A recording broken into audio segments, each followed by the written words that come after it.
The Word of God is alive and powerful, sharper than any two-edged sword, piercing even to the dividing asunder of the soul and the spirit and of the joints and the marrow, and is a critic of the thoughts and intents of the heart. All Scripture is God-breathed and is profitable for doctrine, for reproof, for correction, for instruction in righteousness, that the man of God might be mature, thoroughly furnished unto all good works. Every word of God is pure. He is a shield unto them that put their trust in him. The entrance of thy words giveth light. It giveth understanding to the simple. Before we start the ball rolling, studying Divine Viewpoint today, we welcome you to the Vic Balbido Evangelistic Ministry, and let us examine ourselves right now and evaluate our spiritual life, those personal sins that we have committed today. They must be acknowledged and admitted and enumerated to God the Father, directly to Him.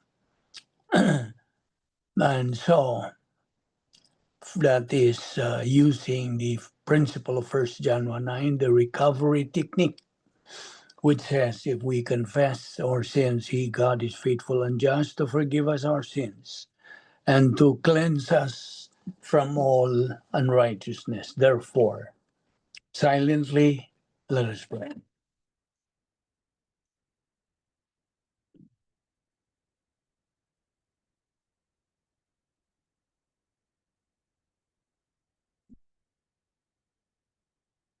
Let us pray. Heavenly Father, we are here once again because we love the Word, because we are members of the royal family of God through our faith in your Son, the Lord Jesus Christ. Because from eternity past, our life has had meaning and purpose with definition. Because you commanded us to take in your word daily, just as we assimilate physical food daily. We recognize, Father, that this is our briefing. This is our means of growth. This is the means of glorifying our Lord Jesus Christ. We now pray that you give us the necessary concentration and focus to the things you're going to teach us today. All this we ask in Christ's name. Amen. Okay. 7 things that we believers in Christ must remember every day. God is our Father. Christ is our Savior. Heaven is our eternal home. The Word of God is our guide in life. Every believer in Christ is our family. The good news of salvation or the gospel is our message. My message or our destiny is maximum glorification of God. Now we know that we have been saved by grace alone, through Christ alone, or through faith alone, through the scriptures alone, for the glory of God alone. And we have the benefits and privileges and advantages that we believers do possess right at the start of the point of salvation. When we put our trust in the Lord Jesus Christ as our Lord and Savior, we have been imputed eternal life. We have been imputed God's perfect righteousness and the Lord Jesus Christ's perfect righteousness. We have been born again. We are now believers in Christ, evangelical, biblical Christians. The Holy Spirit, right at that instant we believe in Christ, picked us up and put us in union with Christ forever. And our names can now be found written in the Lamb's book of eternal life. We are now justified, no longer condemned and judged. We are now citizens of heaven, Philippians 3:20. We are now entered into the protocol plan of God. We became the church, ecclesia, the called out ones, the mystical body of Christ on earth. We became children of God, John 1:12. But as many as received him, to them gave the power to become the sons of God, even to them that believe on his name. And many, many more benefits. Those are the only things that we mention, but we still have a lot of benefits and advantages, privileges as believers. Now, for those new ones who just joined our Zoom Bible study, by the way, we are doing this every Monday and Tuesday of the week. And now, our method of teaching is the so-called ICE method, isagogical, categorical, exegetical method. And this ministry, the Vic Balbido Evangelistic Ministry, is disseminating God's word as a re-echo from doctrinal Bible scholars who diligently, meticulously, exhaustively study Bible truths from the original languages, line by line, precept upon precept. It is a revelation to learn God's word precisely how it was given at the time of its writings. I myself never knew I would ever be in this close or know the Lord as well as I do if it wasn't for this unique, precise, and accurate method of studying, learning, believing, and applying the Word of God. This really is grace provision from God. And the main thrust of this ministry is to bring and proclaim the gospel, good news of salvation to all those who have ears to hear and heart with which to believe in, and to teach God's truths, Bible doctrine, to our fellow believers for their spiritual edification and growth, and to persuade our listeners, subscribers, viewers to not join any religious groups. Instead, they should look for a church that teaches the Word of God accurately, and to bring them to realize the importance and the indispensability of God's Word in their life and to believe and use it daily. So, okay, now we start our intake of the Word of God. We need your concentration now. Our labor, our work, by studying and obeying, by studying, learning, believing, and applying the Word of God in our life, this is our labor. And in this kind of labor, in the Lord, is never in vain. Never. We are not wasting our time. Instead, we are purchasing the time because the days are evil. In 1 Corinthians 15:58, as I always state, says, "Therefore, my beloved brethren, be ye steadfast, immovable, always abounding in the work of the Lord, for as much as ye know that your labor is not in vain in the Lord." Now, first of all, I think you have heard about a certain minister called Voddie Baucham. Voddie Baucham has gone to phase 3 this year. And he once said, and I quote, "We must communicate the gospel. we must communicate to men that they are lost in their sins. Now, this is, of course, addressed to you, unbeliever. So, that they are lost in their sins because of the fall of our first parent, Adam. They need to know that you are ruined. You just need to be improved. You need to be made over. You cannot get there from here. You are a sinner. They need to know that. They need to hear that God is just and righteous. Not only does He judge theoretically, He is going to judge you because of your sin, because of what you thought and said and did. You should have died in your sleep last night, but God gave you another day. You need to beg Him for forgiveness because you are ruined apart from Christ. And here is what you need to know. He died for the sins that you committed, not for His own, but by His passive and active obedience. He purchased full and complete righteousness that He might impute it to you, and then took upon Himself all of the guilt that was necessary as a propitiation to a righteous God whose wrath must be poured out on sin.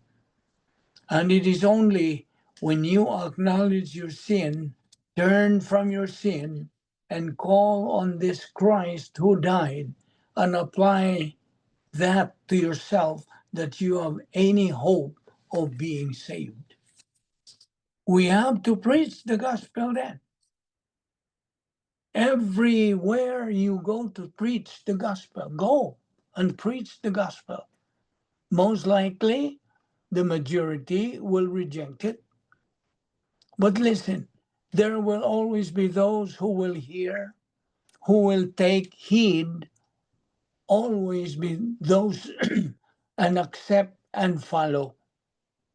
God, for the sake of those, you need to preach it to everyone. You must never know, or you just never know.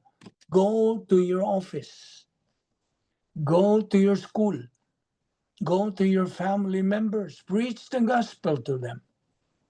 90% may reject it, but for the 10%, you are sent to the whole 100. Preach the gospel. We are in an evil world, you see. Why? Because the one who is ruling this world is God's avowed enemy, Satan, the former Lucifer, described in Christian theology as a figure often identified as a fallen angel, specifically the most beautiful and powerful angel in God's heavenly court before his rebellion. After he rebelled, God became Satan or the devil. He fell because he became arrogant. That's why pride is the first sin committed by this creature of God. Now he is the father of lies. Besides, there is no truth in him. That is the reason why this world that we live in is evil. Because Satan's policy is in his system evil. Evil all around, you see. And as a believer, you have no other antidote to evil but the Word of God. That's why we study it on a daily basis, every day. Evil has a multifaceted concept. Some obvious faces of evil can be seen and found in various philosophical, religious, and ethical frameworks. You see how rampant fake news are? There are more scammers in the world. potential spams, false teachings, doctrines of demons, etc. Can you not see all of them? Evil abound everywhere in this devil's world. We are right here in the territory of God's arch enemy. If you believer, the more you you unbelievers, okay, the more you unbelievers, if you have no knowledge of the truths of the Word of God, you are a sure potential victim of Satan's lies. You are a potential loser in life. And so, you need to hear the truth. The truth is that we are living in this devil's world right now. And so, I repeat, you need to hear this truth today. Now, the divinity of our Lord Jesus Christ is the cornerstone of everything we believe. He was not just a man with wisdom. He was and is God in the flesh. The Bible tells us in John 1:1, in the beginning was the Word, and the Word was with God, and the Word was God. That Word became flesh and dwelt among us. Think about it. Only God can command the winds, and they obey. Only God can forgive sins and restore the broken. When Thomas, one of the apostles, touched his wounds after the resurrection, he declared, "My Lord and my God." That wasn't just emotion, it was revelation. The truth changes everything. If Christ is truly God, then his promises are unshakable. His power is limitless, and his sacrifice is eternal. We don't serve a weak Savior. We serve the Almighty who took on flesh to save us. So hold firmly to that truth today. Now, the gospel then is what we are concentrating now. This is addressed to you, unbeliever. Listen very carefully. The first sign of true salvation: you as an unbeliever are unregenerate. You are in a lost condition. We keep repeating that because that is the truth. You are openly hostile towards God because, listen, the first thing that changes when you are changed inwardly, it's not even your behavior. It's the internal disposition of your soul. It is the attitude of your heart that is the first change of spiritual renewal. You now have an affection for God that you never had before. You never had that before. You never loved God. You never knew who God is. It is not perfect, of course, this affection that you have now for God. It is not perfect. It's far from being perfected, but it is there. And it's real. And it is working. You will not be able to locate it on an X-ray, no. Its origins and its power will probably remain mysterious to you until the day you die. But they are undeniably real. The reality is that your heart is beating for God where it never did before. So the gospel, as preached by the Christian hero, the late Charlie Kirk, you see, listen to this. This is what he said. Once he said to the audience of his organization, Turning Point, and I think I mentioned this yesterday, all of us are going to have a court date We all die. And you're gonna meet the supreme judge of the universe.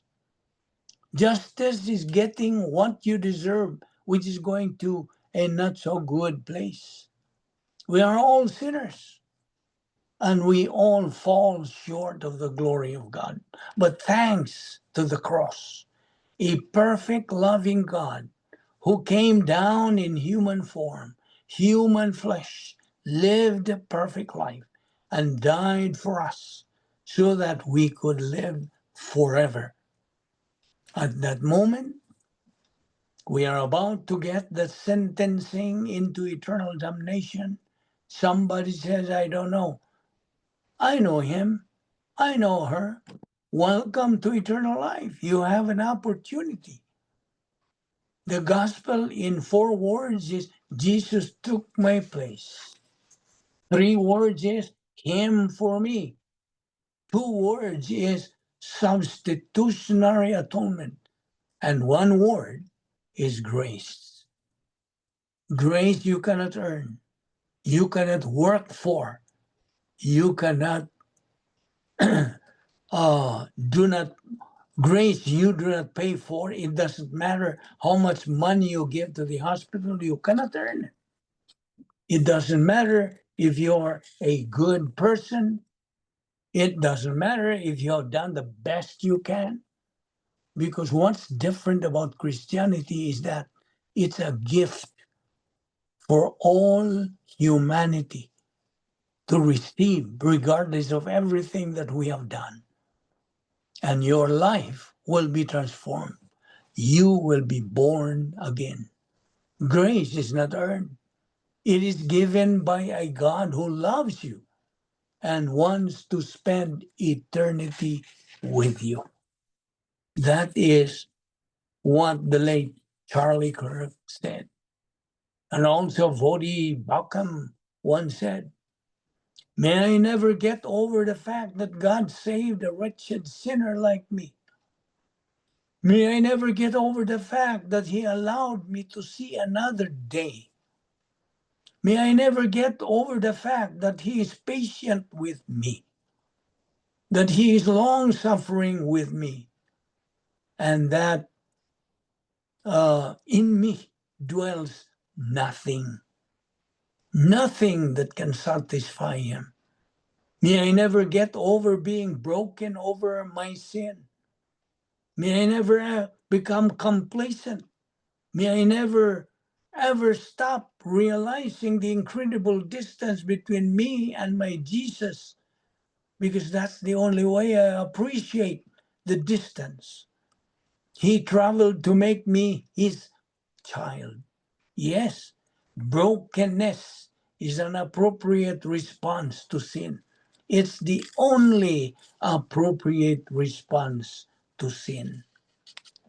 All of these things has something to do with your life as an unbeliever.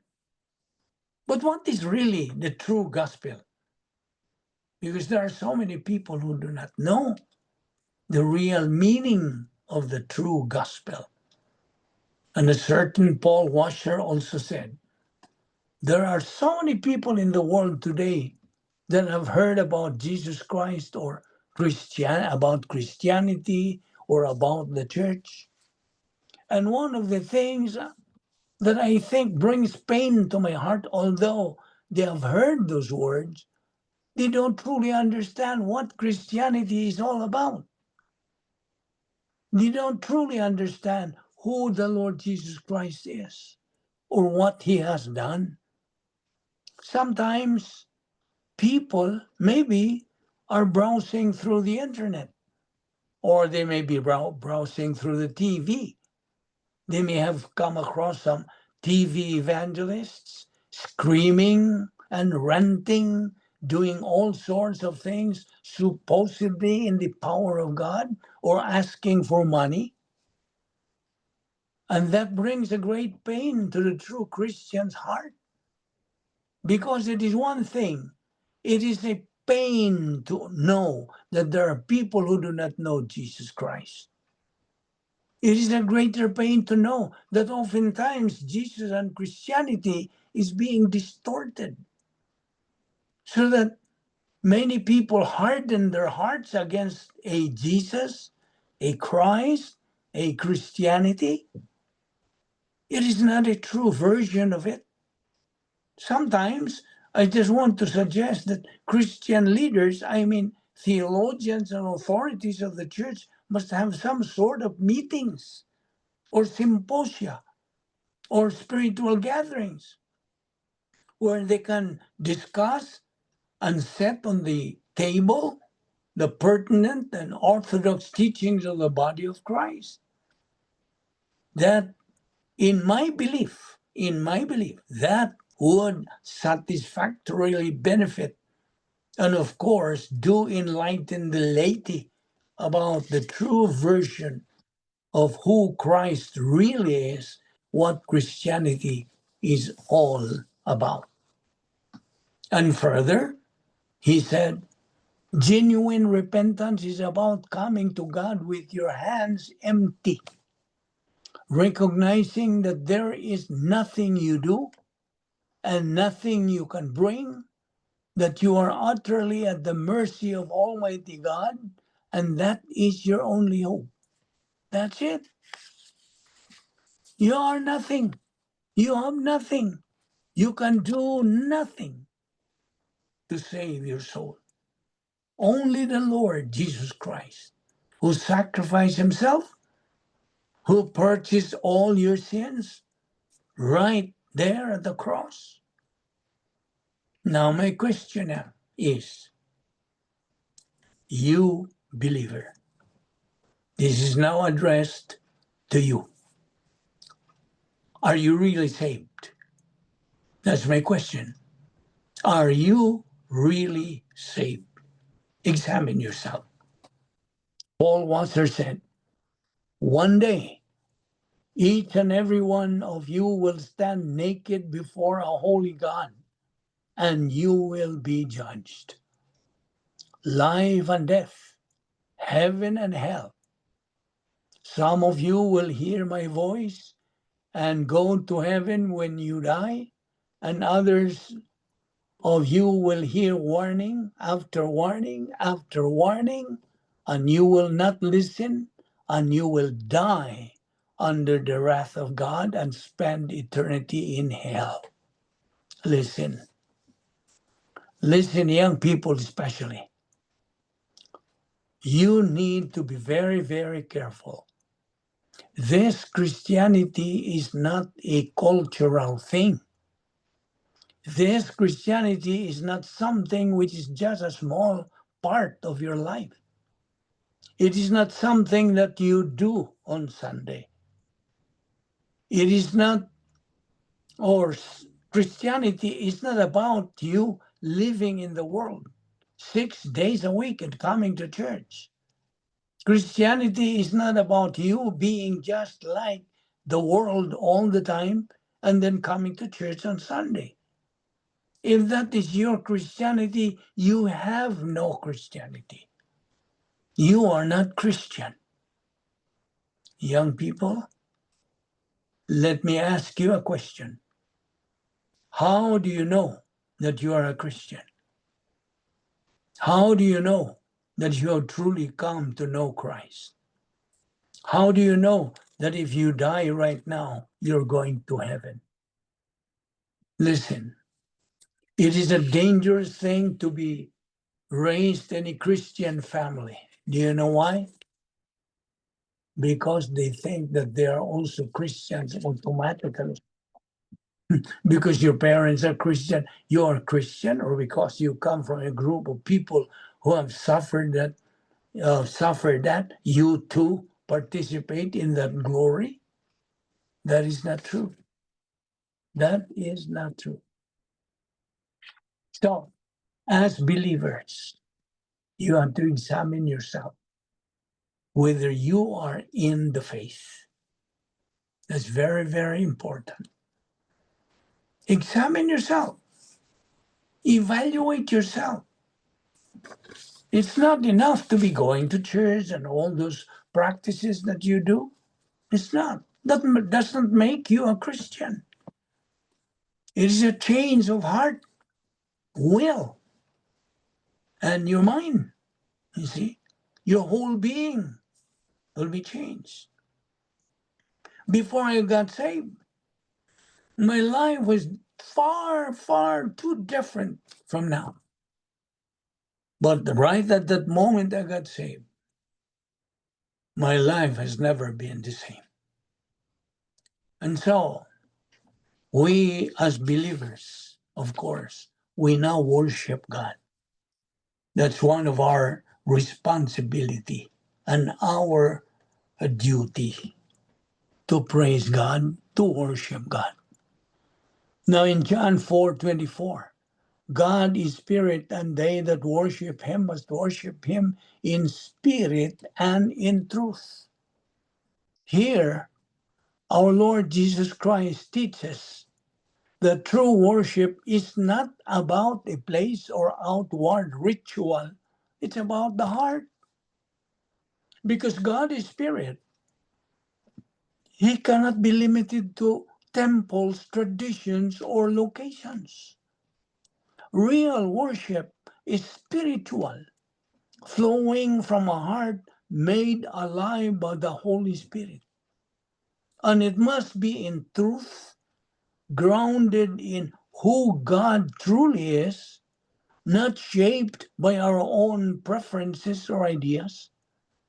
Now, so this verse, John 4:24, reminds us that worship is about authenticity, honoring God with sincerity, guided by His Spirit and anchored in His Word.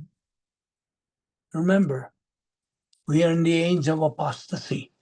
Besides, this is the age of grace, the age of the church, the age of equal privileges and equal opportunities. This is also the age of apostasy. Therefore, you have to be very discerning now. We are supposed to be in that level. Be discerning. Look around the vicinity, because we are Christians. We are believers. We do not belong to this world anymore. Philippians 3:20, we are citizens of heaven. And so be very discerning. You should know this age of apostasy has trying to indoctrinate the people, the new age. Now they have humanism, atheism, agnosticism, socialism, communism, all of these isms are right here in this age of apostasy. And so, as a believer now, you should be aware that you have the three divine protections when you are inside your royal palace, the operational divine dynasty, which is supposed to be your residence on earth, because that's the only perfect environment for you to stay as a believer, so you can function in your spiritual life. Outside of it, apart from it, there is no spiritual life for you. And so you have to be aware of these three divine protections. And this, like I said, this only will be effective once you are inside the operational divine dynasty. You have the wall of fire. You have the encapsulation. You have the guardian angel. And so we, as a nation, God's wish for us, for any nation, is not to be religious. But what happens to our world today? Most people are getting more and more far away from the truth, meaning this is the age of apostasy. which means people are departing from the truth. They used to believe in those truths, but now they are departing. And they are searching for more truths which they think are still truth. But there is only one truth. Our Lord Jesus Christ in John 14:6 says, I am the way, the life, and the truth. You see, so there are three, or God wishes every nation not to be religious with their traditions. See, so people nowadays are traditionalists, and they hold on to their preconceived notions, superstitions from religion. God's wish, God's will is that people in that nation become not religious but be born again, meaning the people in any nation. Remember what I said? God imputes blessings to knowledge, meaning those believers who are positive to take in Bible doctrine for their soul. In obedience to 2 Peter 3:18, which God says we have to grow in grace and knowledge of our Lord and Savior Jesus Christ. And so God imputes blessings to you if you have knowledge of Bible doctrine. But God imputes cursing to those who are ignorant of God's truth. Why are they ignorant? Because they are negative. Their attitude is negative. There are three attitudes of every believer towards the truth, towards the Word of God. One is cold, the second is lukewarm, and the third is boiling hot. And that is God's design for you to have an attitude of boiling hot towards His Word. That's the only way you can learn. Because if you're cold, you're lukewarm, then there's no way you're going to learn the Word of God. And of course, as believers, we are always faced with the big V, volition. We always say that. There's a great way to put it. You see, the doctrinal framework, volition, is the issue in the angelic conflict and in the believer's spiritual life. How does it work? Of course, that's the big issue. As I said, God gave you, every person on earth, God gave man free will or volition in order to resolve the angelic conflict. Every moment, believers chose for or against God's plan. We have two choices, you see. And so using your free will as an unbeliever. Okay, if you are an unbeliever, you have to use your volition, your free will. You are free to believe in Christ and get saved, just as you are free to reject Christ. And what? You will be judged to the lake of fire. So, what is really the issue in salvation, if you are asked? If somebody asks you outside, these people outside would ask you, what is the real issue in salvation? We believers will be under God's spanking for our disobedience, for sinning. That's why God gave us a way to recover from that condition. Because once we sin, we get out of fellowship. And so in order for us to go back, recover, resolve the problem of out of fellowship, then He provided 1 John 1:9, the rebound technique. So if we disobey by sinning, committing sins, then God is going to spank us, going to discipline us. Well, of course, I always say that. We are not punished, disciplined by God for our sins. We are not. We are disciplined for disobeying Him through committing sins. But why is this so? You might ask. The answer is because all sins, absolutely all personal sins, had already been taken care of at the cross, judged at the cross. When Christ died, His substitutionary death on the cross. So it's been taken care of. The Lord Jesus Christ, when He was hanging on the cross, cried out to tell His tie, it's finished. That's when the issue of sin was over. It ended there, you see. Hence, sin is no longer the issue in salvation. But who is the issue? The real issue is the Lord Jesus Christ. The question then emerges, what think ye of Christ? What do you think of Him? What are you going to do with Him? See?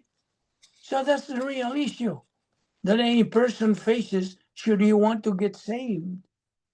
It is the very person of our Lord Jesus Christ. Will that person believe in what Christ has done, work of salvation of the cross, or just believe on His work? See? You don't believe on our Lord Jesus Christ dying on our behalf to purchase us from the slave market of sin? Through our Lord Jesus Christ's spiritual death on the cross, to cleanse us by His precious blood, or he doesn't believe all these. You may or may not believe. Man is a God-given free will. He is free to believe in Christ and be saved forever, or to reject Christ and he is judged forever. That's John 3:36, which declares, he who has the Son, the Lord Jesus Christ, has life. But he who does not have the Son does not have life. But the what? The wrath of God abides on him. Choose.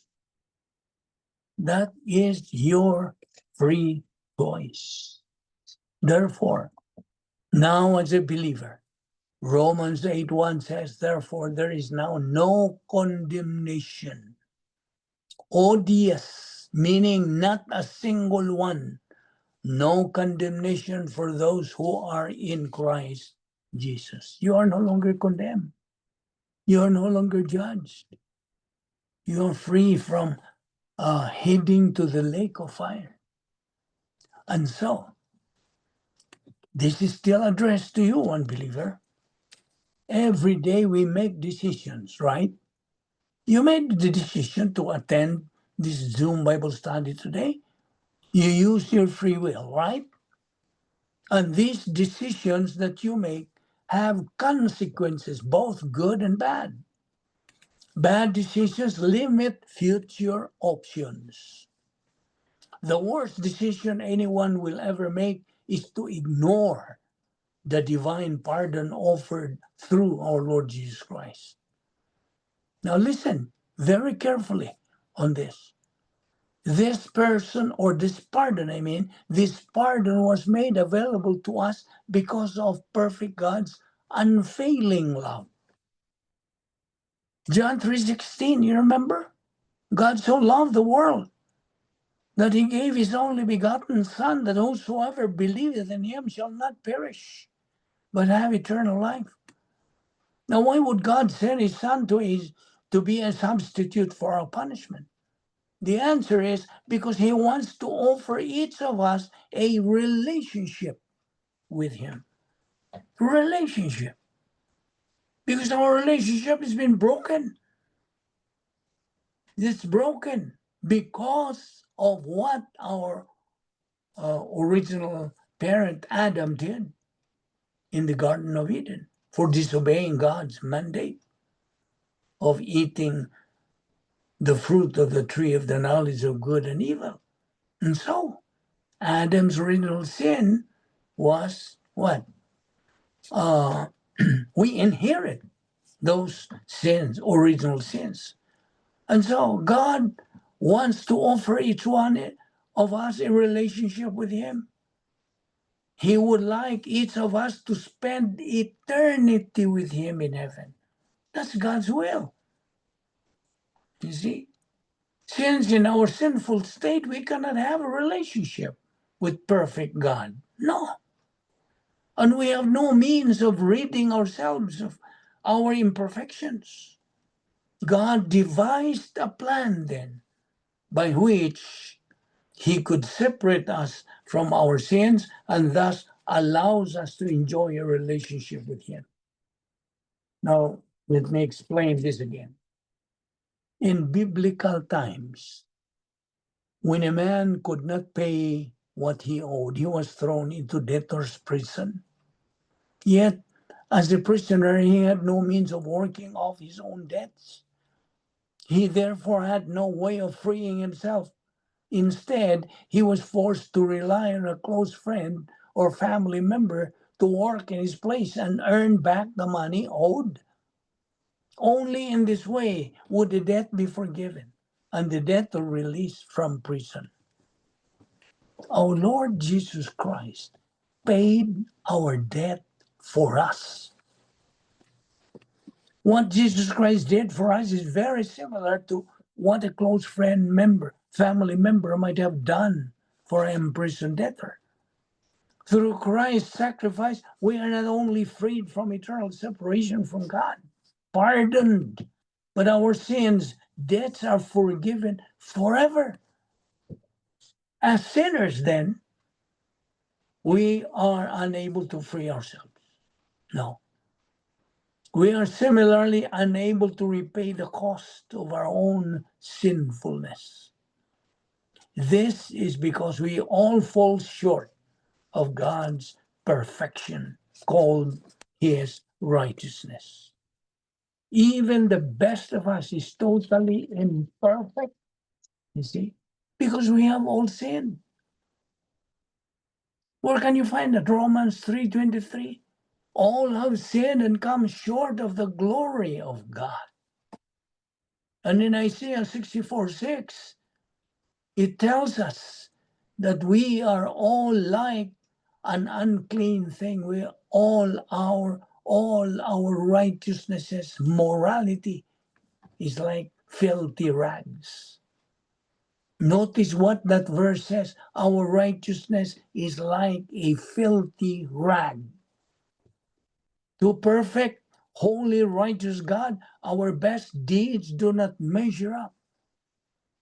They are still filthy rags in His sight. However, the Lord Jesus Christ, the Son of God, was born sinless. He had no sin whatsoever. Even though we could have, He never sinned. Not even once. Had He done so, He would not have been qualified to take our place, right? Many people in history have died physically in place of another. However, no one other than Jesus Christ was qualified to bear our sins on His own body. Only Christ, in His perfection, was able to serve as a mediator between perfect God and imperfect, sinful man. Only He was able to suffer the consequences of our sin, which we are unable to do for ourselves. He, in effect, served as the bridge between imperfect man and perfect God. 2 Corinthians 5:21. He, God the Father, made Him, Jesus Christ, who knew no sin, to be sin for us, so that we may be made the righteousness of God in Him. It is through Christ's sacrifice that God opened the door for us to come to Him and have fellowship with Him. Can you see that? Life truly begins for each of us when we understand and accept this gift.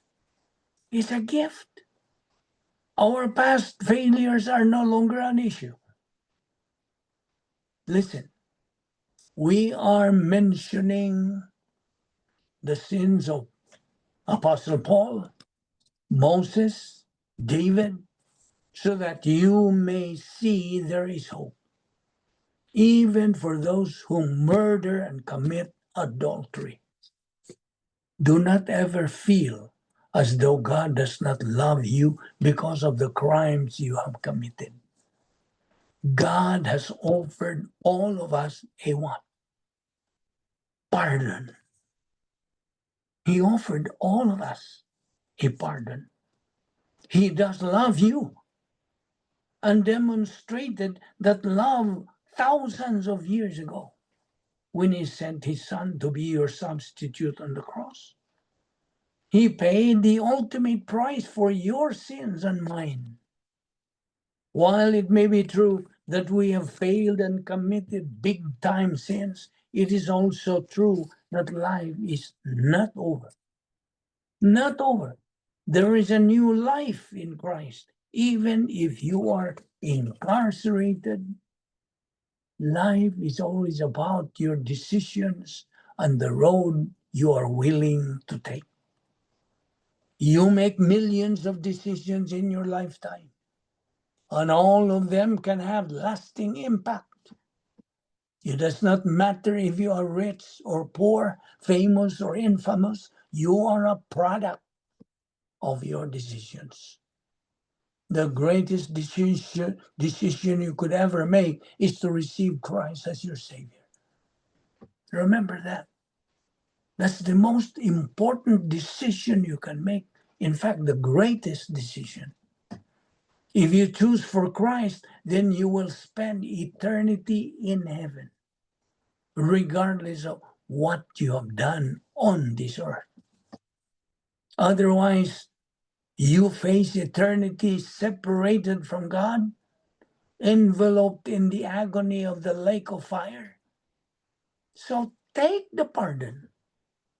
John 3:18, he that believeth on him is not condemned.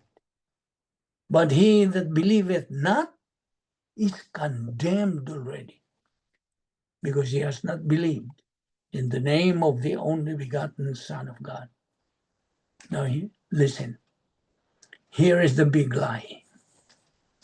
The big lie. Many people will tell you that there are hoops to jump through if you want to go to heaven. Don't drink, don't smoke, don't cuss, meaning curse, and so many more rules and regulations that no one can live up to them. You see? So, what happens? I'm showing to you this big lie. This is simply not the case. This is the big lie. You cannot be saved by doing those things. It is only faith alone in Christ alone. Remember, now I'm switching to you, believer.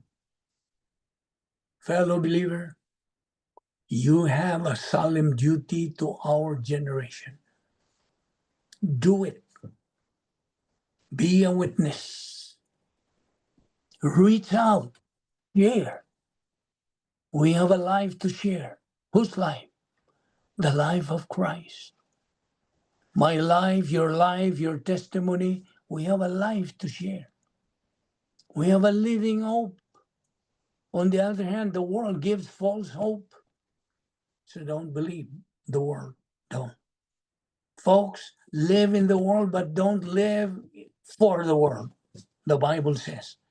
That is in John 17:14-16. We are in the world, but we are not of the world. The world will try to convince you to live for its way of living, but you will end up without the living hope. Thus, you live a hopeless life. Now, what did we say?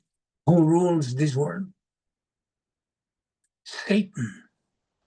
the avowed enemy of God, who was formerly Lucifer. Let's talk about Lucifer.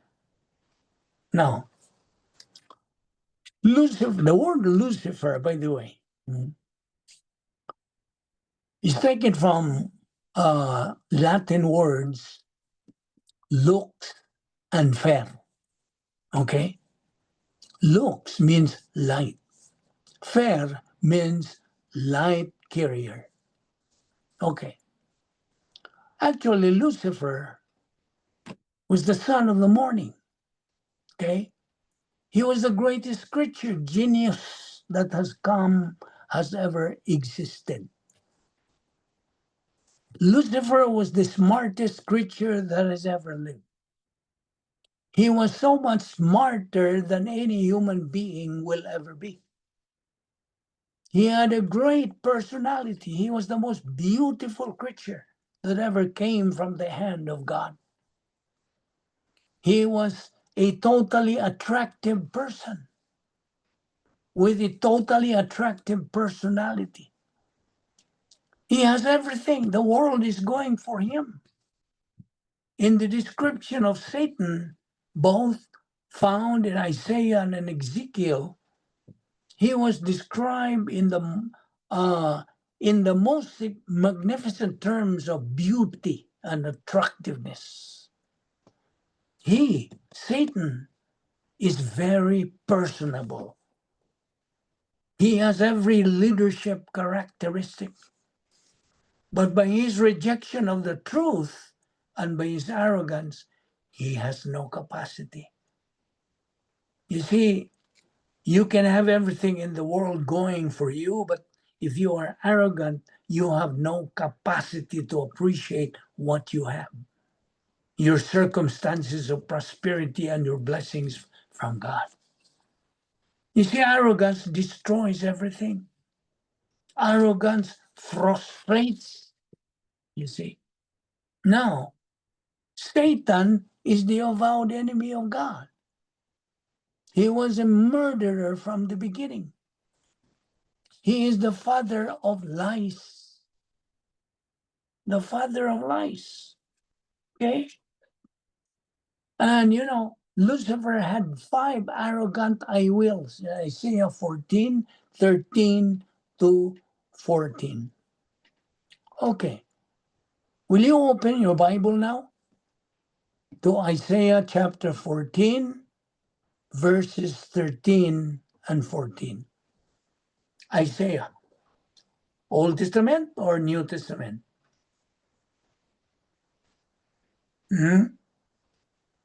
Is Isaiah New Testament or Old Testament?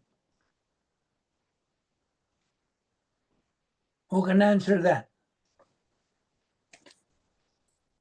What does Isaiah belong? Where does it belong? Old or new? Old. Okay, good. That's somebody answered. Okay, old. Can you find Isaiah? Chapter 14, verses 13 and 14. Anybody who can read that?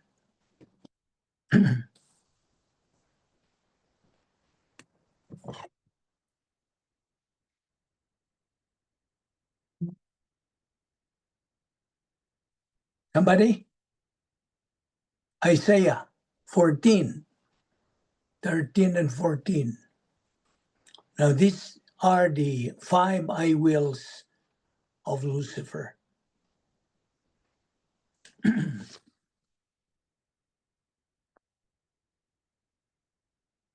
Nobody? Nobody has found Isaiah?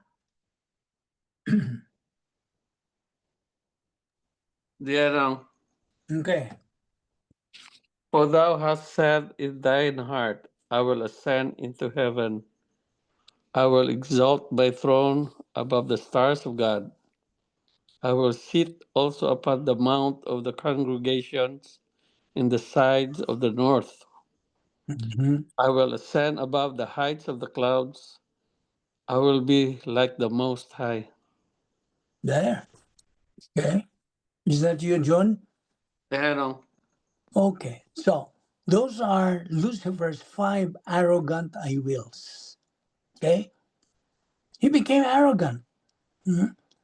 He was God's, you know, uh, he was assigned to watch over uh, the kingdom of heaven. Okay, so he was once going around and supervise. Then one time he sat on the throne of God.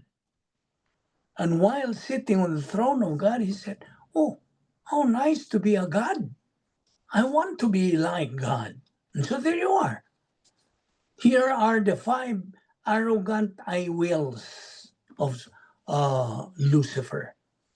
I will ascend into heaven, meaning ascend, going up into heaven. I will exalt my throne above the stars of God. Exalt. I will sit upon the mount of the congregation in the sides of the north. Ascend. I will ascend above the heights of the clouds. I will be like the Most High. There you are. And so he became Satan right there and then. Once our Lord, all God Almighty, uh, has already known through his omniscience what was in the mind of Lucifer. From that time on, he never was given the name of Lucifer, but Satan, the adversary, the accuser. And so, because of that, he was given the authority. He was permitted to rule this world because he was thrown into this tiny earth. So he is right here ruling this earth. He is the God, small letter G, of this world, according to the word of God. And you are right here in the midst of his territory. And God said, if you want to be victorious over him, study my word. Keep my faith. Be bold and steadfast. Hold on. Hold on. Stand on your ground. Act like men. Be courageous. You see? Because Satan knows your weaknesses. Although he is not omniscient, but he knows. He can observe what are your weaknesses in life.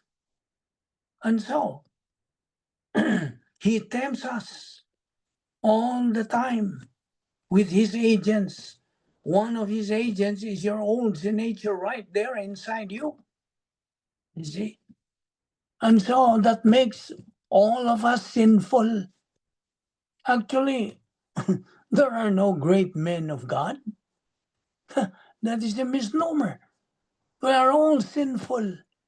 So when someone says to me, if you're a great man of God, I will answer that person, no, I am not.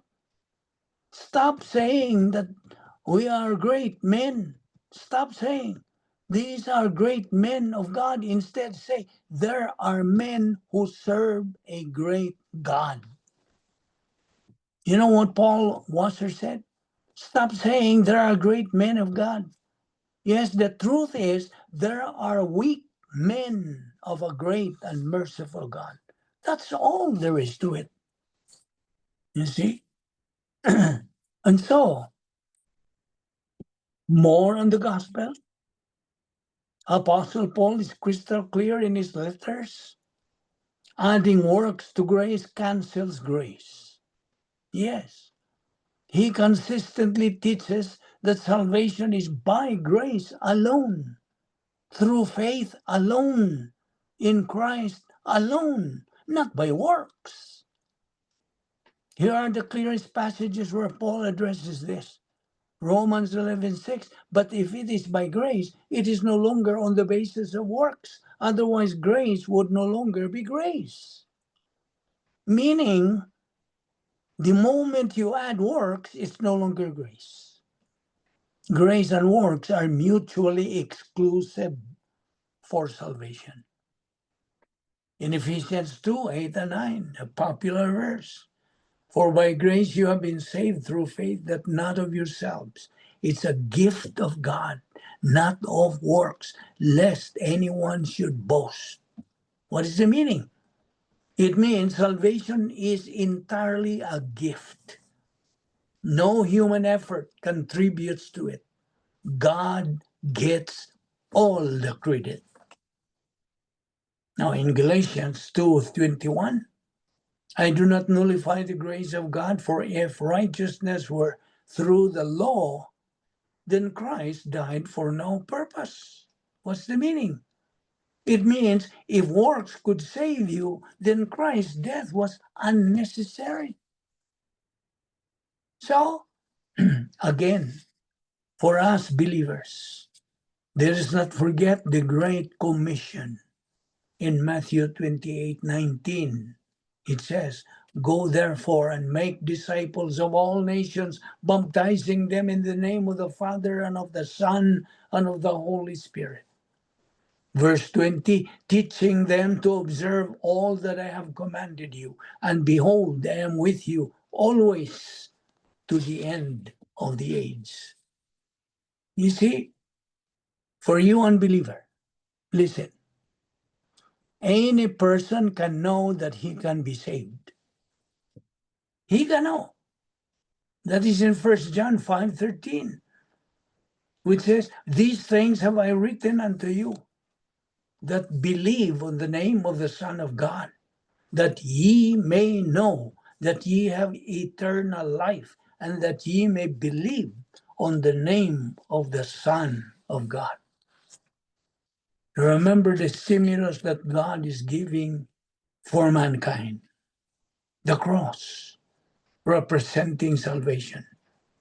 And you know that every stimulus needs a response, and every response has a result. You see?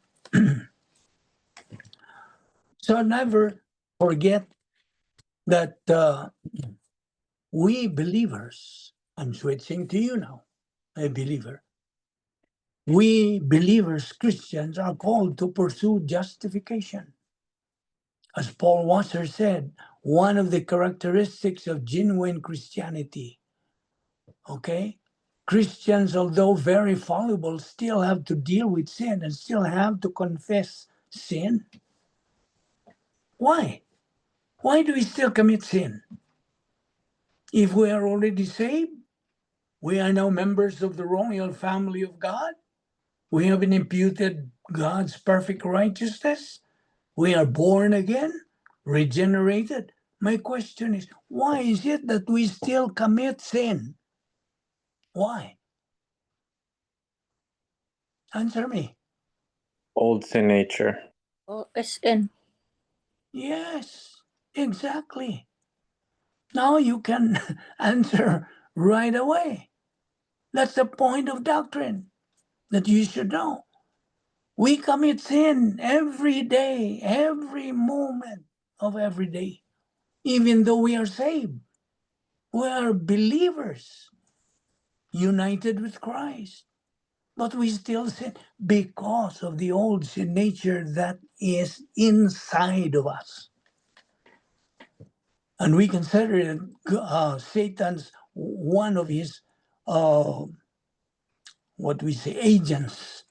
You see, our old sin nature is one of Satan's agents, and the worst thing that it is inside of us. You see, so we are tempted.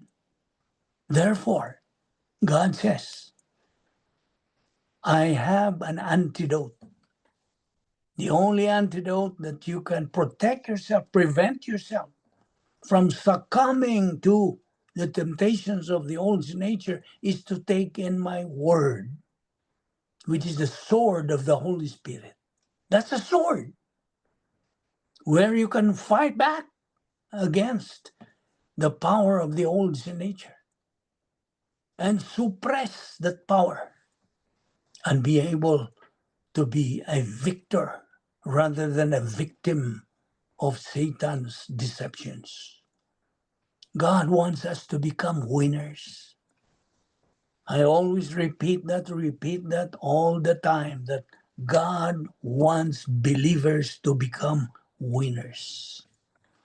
And so, Christians, although very fallible, still have to deal with sin and still have to confess sin. That's why God, in His grace, provided us believers 1 John 1:9. That is the recovery technique. So we can go back into fellowship. Be in fellowship. That is God's open secret for you to become a winner in life. You see, they're going to be marked, at least mature believers are going to be marked by what? Running away from lust, chasing after righteousness, faith, love, and peace. So you see, we're not just reading the Bible. We're reading the Bible because we are pursuing righteousness. We are studying the Bible. In 1 Timothy 6:11, it says, "But flee from these things, these ignoble things," not just bad things, but things that are not worthy of a Christian. Flee from these things, you man of God. Pursue righteousness, godliness, faith, love, perseverance, and gentleness. So always, it's not just take away, but it's take away in order to give. Run from certain things. Run from them. Pursue righteousness. See? That's why you can be strong in your Christian life, in your spiritual life, if you are equipped with this protection, with this power from God, the Holy Spirit. It's the Holy Spirit who empowers you by being free from any sin. You don't have any unconfessed sin. You're bold and you're brave, you're courageous. Joshua 1:9 says, do not forget this verse. Have I not commanded you? Be strong and of good courage. Do not be afraid, nor be dismayed. For the Lord your God is with you wherever you go. Just imagine that. Wherever you go, God is with you. Mm-hmm. And so therefore, I wrote this in my study table, Isaiah 46:4. You see, all of us are getting old. Nobody's getting younger. Okay, every day we get old. And so I believe on this God's word. I am your God, and I will take care of you until you are old and your hair is gray. I made you and will care for you. I will give you help and rescue you. You see how powerful these words are? That is in Isaiah 46:4. And so therefore, we as believers are provided by God. Saving grace, living grace, surpassing grace, dying grace. When our life here on earth is over, we face that dying grace. If, there is the if there, we comply, we obey, we are able to fulfill God's mandate, that we become winners in life. That is how to become a winner in life. And then the fifth provision of God is eternal life in the eternal state. You see? All believers are God's personal possession. Didn't I tell you that? Yesterday I told you. You, believer, is God's personal possession. Positional truth is our immutable condition in God. All believers are one body in many parts. Positional truth. It belongs to all categories of believers. He may be carnal, spiritual, winner, or loser.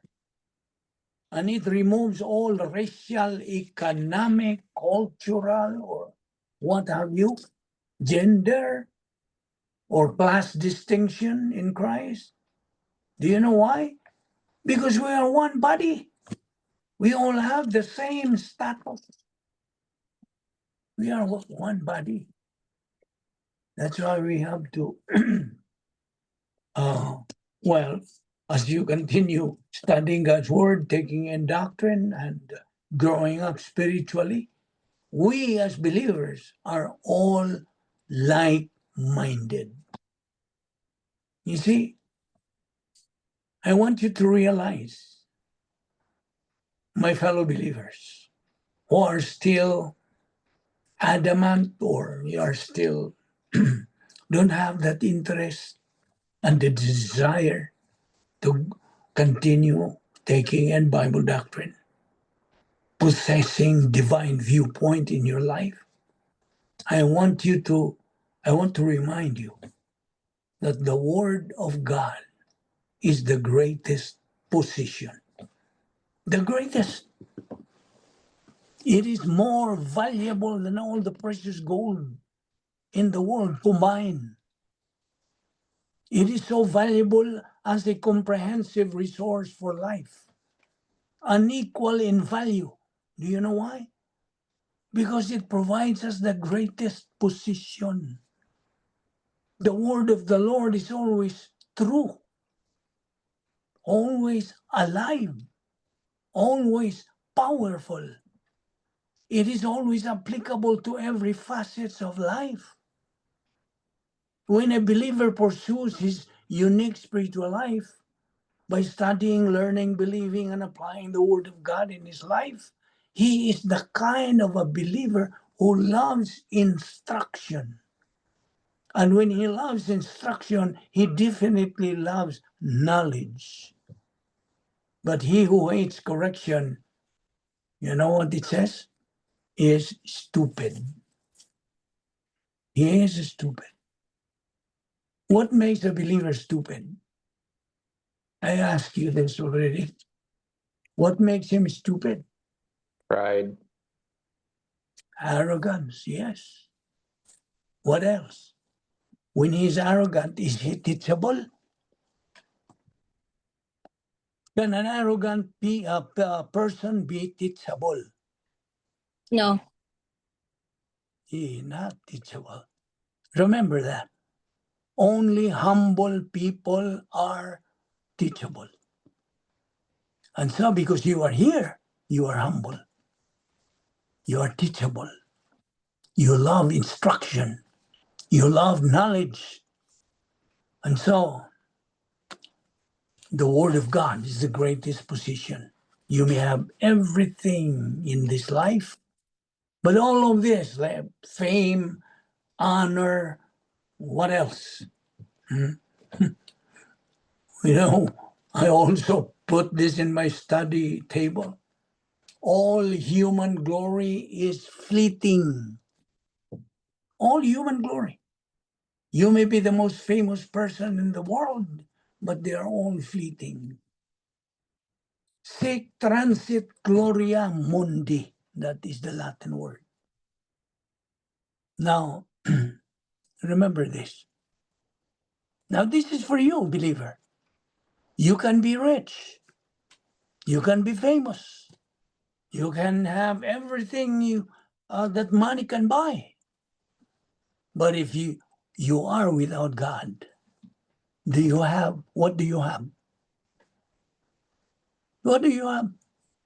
I Nothing. repeat, Nothing. you can be rich, you can be famous, but if you are without God, what do you have? Nothing. You have nothing. Yes, nothing. Nada in Spanish. The Apostle Paul wrote to Timothy, and he said, instruct those who are rich in this world is good. Not to be proud. Not to be proud. Don't fix your hopes on the uncertain things that money can buy. Instead, fix your hope on God. This is what we are doing. Obeying God's mandate. If you love me, love my word. Study my word. Jesus said in Matthew 6:33. You remember what is Matthew 6:33? Seek ye first the kingdom of God and his righteousness, and all these things shall be added unto you. You see? Meaning, just prioritize me. Make me number one, and all these things will be added. See? Put God first. Make him and his word your number one priority, and God will take care of the rest. He will. And he will keep his word. But if you put money and pleasure and power first, you're going to be deceived. You're going to come up empty. You're going to come up short-handed.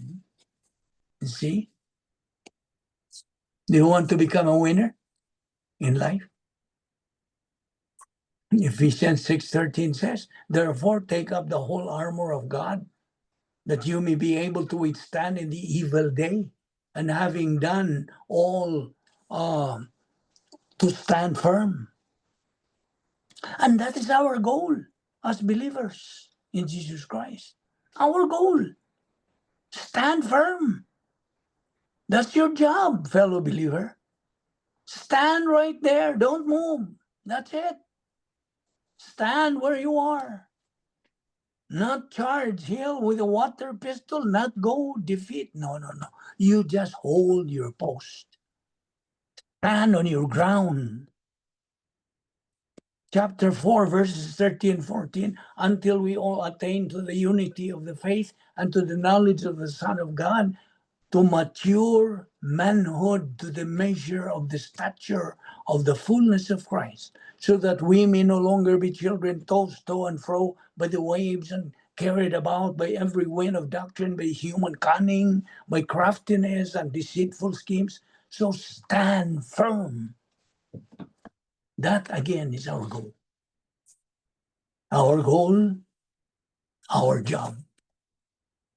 And so, as believers, once we are out of line, because we have been distracted by all kinds of, you see, this world has so many distractions. So many. Now, God is not only love, but he is justice. Yes.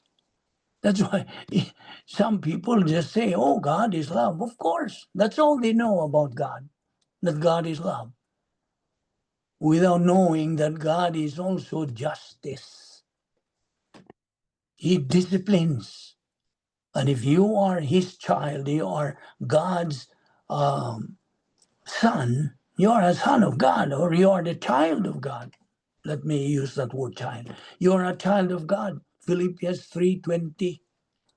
And I mean, that is your citizenship as a child of God. You are bound for heaven, not hell. God is going to discipline you once you get out of line. And what is the purpose? God disciplines you to motivate you to recover residence in your plan, in your protocol plan of God, in your divine dynasphere. Because God disciplines his children, not those who are not his children. So if you are an unbeliever, you are free. You are not disciplined.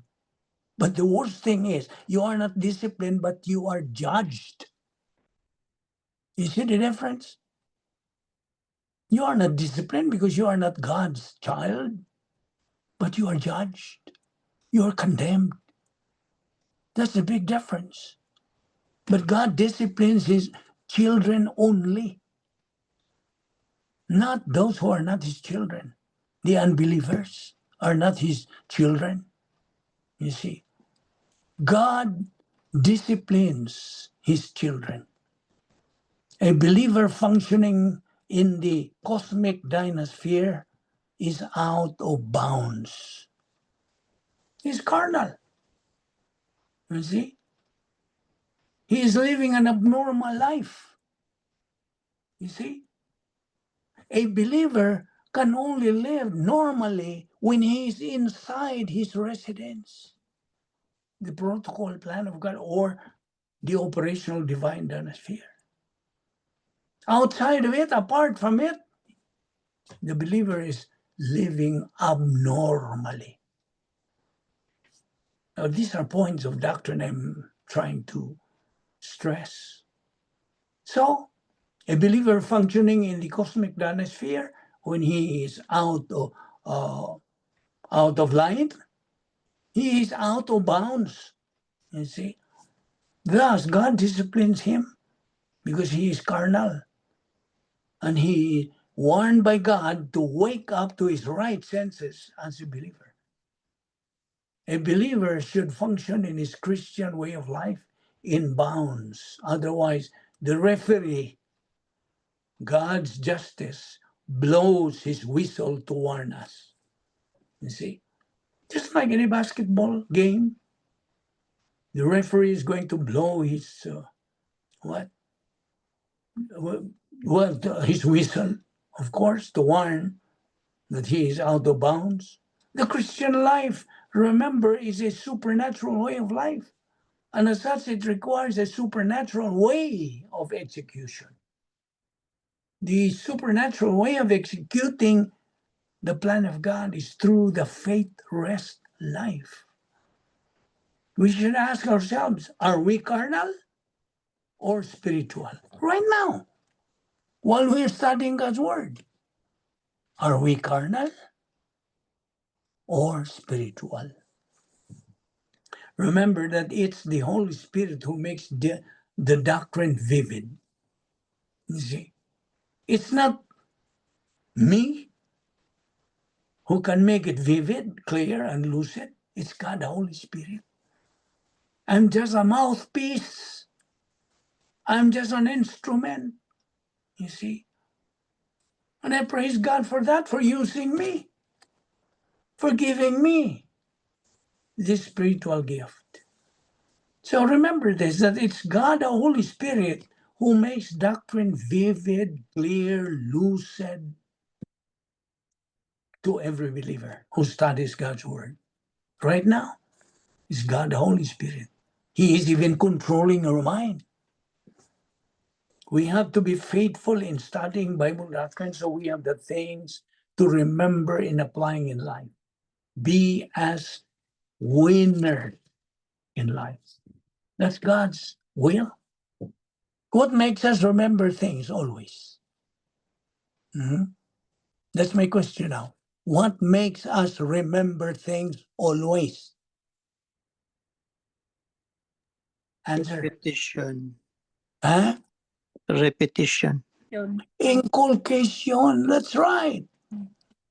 Correct.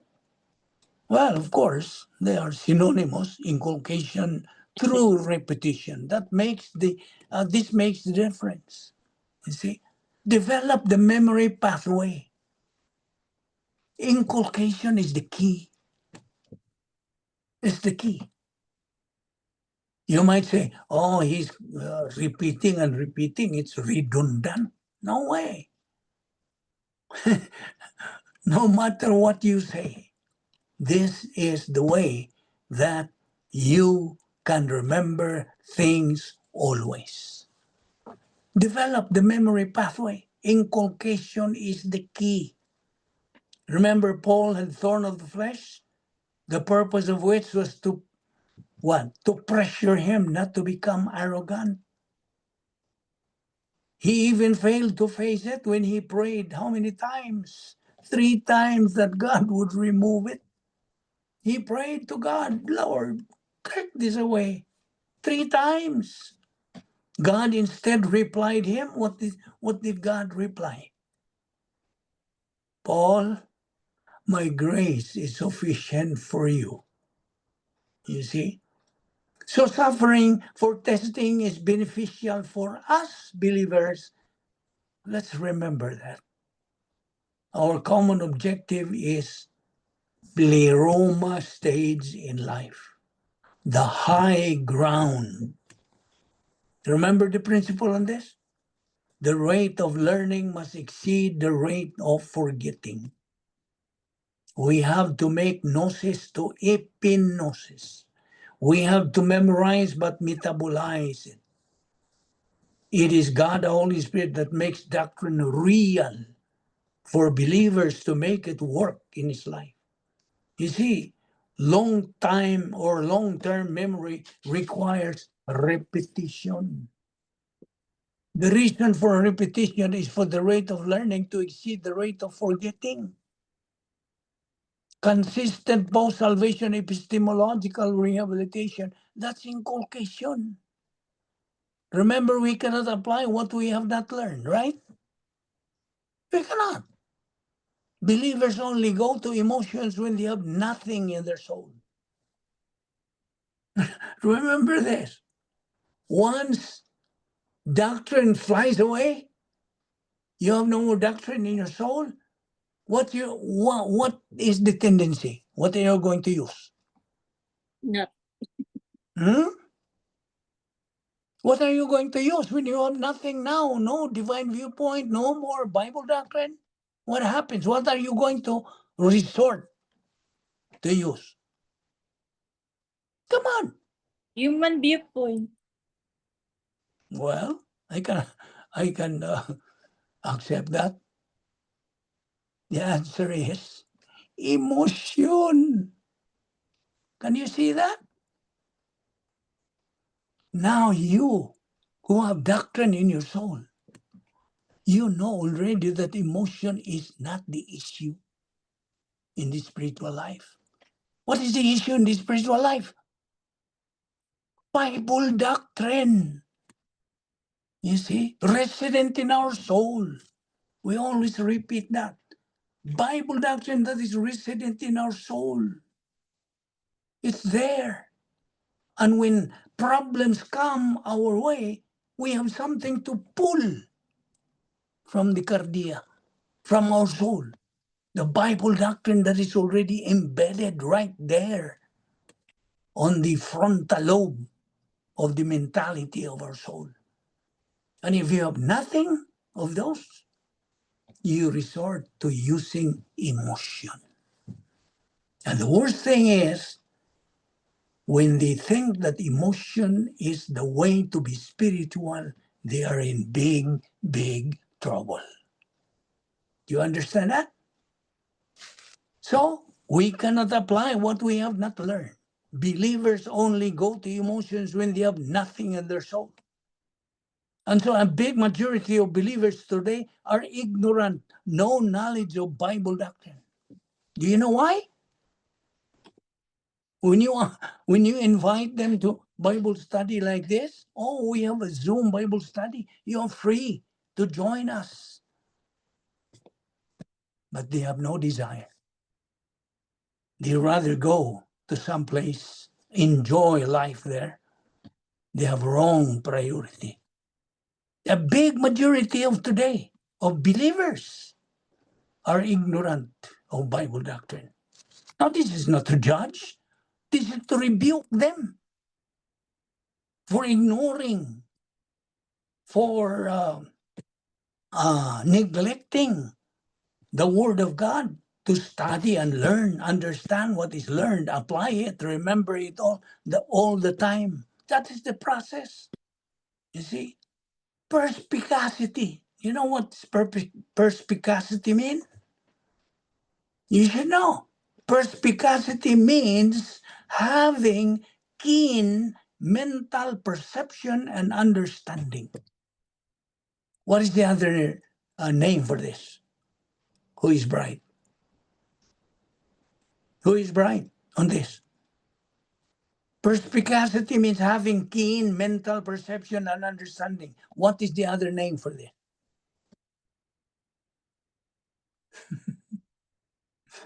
You are lost? Discerning. You see? The other name is discerning. Do you now have that level of discernment? You cannot be fooled. You cannot be a doormat in life. So the process is study and learn, understand what is learned, apply it, remember it all the time. Remember, we cannot apply what we cannot remember. That's why repetition never bothers a believer's spiritual momentum. It increases instead. It increases his opportunity, his spiritual momentum. Now, there are two kinds of perception in the church age. The easy way and the hard way. What is the easy way? Well, Bible doctrine learned from pastor teachers' teaching. Yeah, this is one example. We have our Zoom Bible study every Monday and Tuesday. You see, that's the easy way. What is the hard way? Learning through divine discipline because of the believer's negative volition. You see? Learning the easy way, the spiritual momentum way. Operation Z, in impersonal love for objectivity, in force and genuine humility. That's learning the easy way. What we're doing is the easy way. Can you see that? But the learning the hard way by learning how to go back to the easy way. The hard way means when the believer faces divine discipline, he has no capacity to face any suffering. No. He would just complain, murmur. What else? You see? Bagutbot in Visayan. He reacts instead of what? What is the opposite? Respond. Believers with doctrine do not what? Do not react. They do not react. They are relaxed. You see? That is spirituality inside the divine atmosphere. So you go back to spiritual momentum. So we are going to continue in this discussion next week. Okay. Is there any question? No question? If there is no question, let us bow down our heads and have our closing prayer. Let us pray. We thank you, Heavenly Father, for the grace opportunity of fellowshipping in your word today, learning especially the doctrine that we just took up today.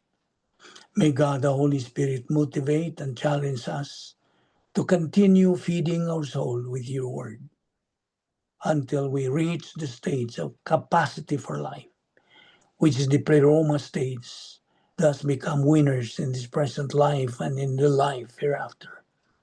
We pray that what we learn in your word today may become a blessing to our life.